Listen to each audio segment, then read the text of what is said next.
Border पर जो सर्दी है वो बहुत ज़्यादा पड़ चुकी है। टेम्परेचर लगभग 0 डिग्री के आसपास आ चुका है, लेकिन हमारे हौसले को ये टेम्परेचर डिगा नहीं सकता। हमारे हौसले बहुत बुलंद हैं, जिसके लिए हम अपनी सीमा पर सुरक्षा कर रहे हैं। सर नहीं, डर नहीं लगता, क्योंकि जब हम भारत सरकार ने हमें हमारे हाथों में हथियार दिया हुआ है तो फिर डर तो नहीं लगता सर। सर ओवरकोट दिया हुआ है हमने, जो हमने इस समय पहन रखा है, बालकलावा दिया हुआ है और ग्लव्स हमें प्रोवाइड कराए गए हैं।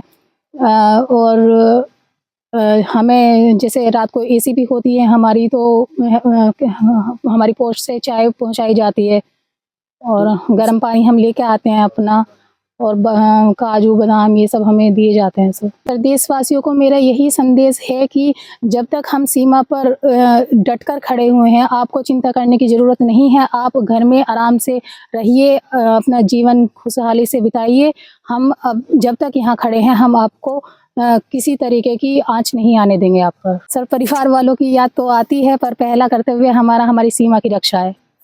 ठंडी तो है, लेकिन सबसे पहले तो हमें ट्रेनिंग में 11 महीने की ट्रेनिंग होती है हमारी, बेसिक ट्रेनिंग। उसमें हमें सिखाया जाता है, चाहे गर्मी हो, चाहे सर्दी हो, बारिश हो, हमें हर मौसम से लड़ने के लिए सिखाया जाता है कि हमें उससे लड़ते हुए कैसे ड्यूटी करनी है, सीमा पे कैसे तैनात रहना है, जिससे हमारे देशवासी सुरक्षित आराम से रह सके। दिन में तो धूप निकल आती तो इतनी सर्दी नहीं होती, लेकिन रात में चूँकि काफ़ी सर्दी हो जाती तो हम कपड़े हमें प्रोवाइड किए गए हैं, इशू किए गए हैं हेडक्वार्टर से, और ड्राई फ्रूट्स हैं, चाय भिजवाई जाती है ड्यूटी पे, और गर्म पानी हम लेकर के आते हैं। पेट्रोलिंग करते हैं तो इससे हमारी ड्यूटी भी होती है और हम ठंड से बचे भी रहते हैं। धुंध में काफ़ी वैसे दूर का दिखाई तो नहीं देता है बहुत ज़्यादा, लेकिन अगर हम चौकन्ने रहते हैं तो अगर कोई भी हरकत होती है तो हमें ईजिली पता चल जाता है, और टॉर्च रहती है, इन सारी चीज़ों से तो हम अपनी ड्यूटी बहुत अच्छे से कर लेते हैं। रात में भी कोहरा है तो पता चल जाता है, अगर कोई भी हरकत होती है तो अगर हम चौकन्ने हैं तो हरकत से तो पता चल जाता है, टॉर्च है, और अगर पता चलता है कि यहाँ पे हाँ कोई हरकत हो रही है तो तुरंत हम आगे रिपोर्ट करते हैं। टॉर्च से उस देखते हैं, पहले क्लियर करते हैं कि क्या है क्या नहीं है।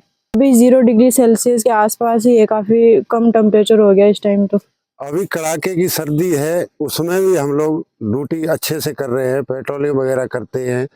और ठंड से बचने के लिए हमारे पास सर गर्म पानी है, हमारे पास पानी पीते रहते हैं, बीच बीच में चाय आती है हमारे लिए 2 बार, और गर्म कपड़े हैं हमारे पास, कोट पार का है, बाल कलावा है, तो ठंड इतना महसूस नहीं होती। रात की ड्यूटी सर हमारी 6 घंटे की है। हम 6 घंटे अपने एरिया में पेट्रोलिंग वगैरह करते रहते हैं, घूमते रहते हैं एरिया में। क्वार्टर से हमें गर्म कपड़े मुहैया कराए गए हैं, जिसमें गर्म हमारा कोट है और बाल कलावा है, ये सब दिया जाता है।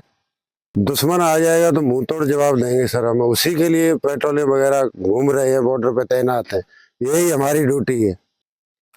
सर कोहरा छाया हुआ है, हमें आंखों से कम दिखाई देता है, मगर हम कानों से ज्यादा सुनते हैं रात में। सर 0 डिग्री है तापमान, सिकुड़न है, ठंड बहुत ज्यादा है। वासियों को सर मेरा यही संदेश है, अच्छे से रहें, खुश रहें, स्वस्थ रहें, मस्त रहें, और हम लोग सीमा पे डटे हुए हैं, कोई दिक्कत नहीं है। सर ये देश है वीर जवानों का, अलबेलों का, मस्तानों का, मेरे देश के यारों क्या कहना। जैसा कि आप देख रहे हैं कि बहुत कड़ाके की ठंड पड़ रही है, और इस ठंड में भी जवान बहुत मुस्तैदी से अपनी ड्यूटी कर पा रहे हैं। उसका मुख्य कारण यही है कि हम जवानों को शुरू से ही मानसिक और शारीरिक रूप से तैयार करते हैं, कि जिससे कि वो अपनी ड्यूटी को अच्छी तरीके से निभा सकें। और इसके अलावा साथ में हम जवानों का स्वास्थ्य का भी ख्याल रखते हैं, और इस कड़ाके की ठंड में ड्यूटी करने के लिए उनको अनेक प्रकार की सुविधाएं भी दी जाती हैं, जैसे कि विशेष प्रकार की उनको कोट पारका, बाल कलावा, गर्म जुराबें, ये सब दी जाती हैं। साथ में जब वो ड्यूटी जाते हैं तो उनको गर्म पानी भी दिया जाता है, और बीच बीच में उनको चाय वगैरह भी दिया जाता है। चाय खाने का कुछ इस तरीके का कुछ आइटम उनको दिया जाता है, जिससे कि उनका मोराल हाई रहे और अपनी ड्यूटी को अच्छी तरीके से कर सकें। जी, सबसे पहले तो precaution is better than cure, तो सबसे पहले हम प्रिकॉशंस पे ज़्यादा ध्यान देते हैं, और फिर उसके बाद इनकेस अगर कुछ हो जाता है तो हमारे पास मिनी एमआरएम भी है, हम तुरंत उसका उपचार भी देते हैं, फर्स्ट एड करते हैं। और अगर ज़्यादा जवान यदि बीमार पड़ता है तो उसको तुरंत बटालियन हेडक्वार्टर में भेज देते हैं। इसके लिए हमारे पास सारी व्यवस्थाएं हैं। जी, ये एक जिम्मेदारी है हमारे घर में एक छोटी सी जिम्मेदारी है जो मेरा परिवार है, और ये मेरा एक बड़ा सा परिवार है जिसकी जिम्मेदारी मेरे ऊपर है। और इसमें जो मेरी कंपनी के प्रत्येक जो जवान हैं वो सभी सहयोग करते हैं, और सबके सहयोग से मैं अपनी जिम्मेदारी का निर्वहन करता हूँ।